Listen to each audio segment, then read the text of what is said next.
Hey, good morning.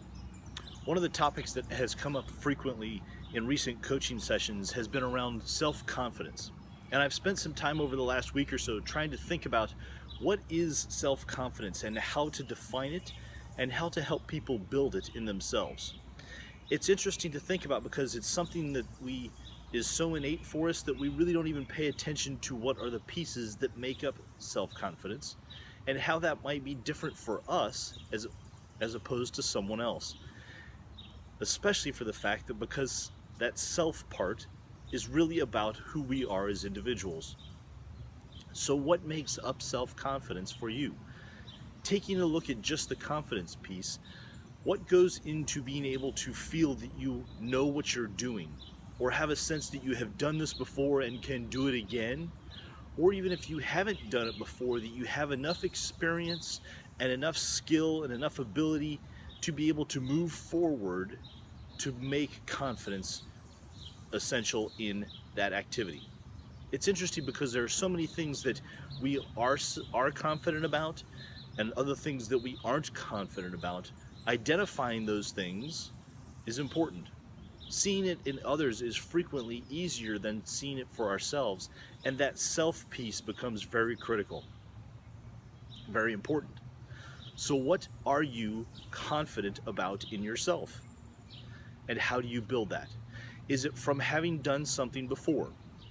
In coaching, it helps to be able to look at the pieces of a particular obstacle. Is it getting to the gym and exercising more? Is it speaking in public? Is it looking for a new job?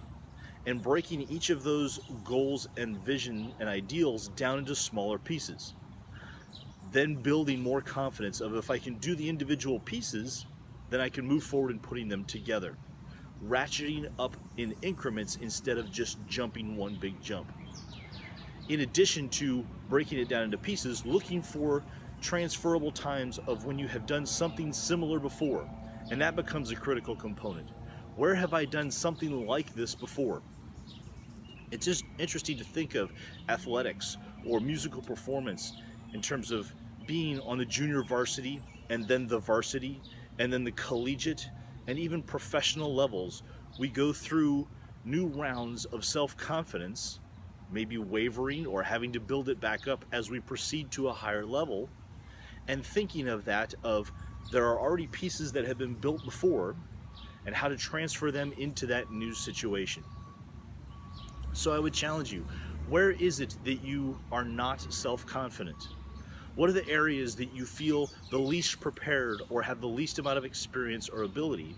And how do you break that down into pieces of what is it that you want? How bad do you really want it?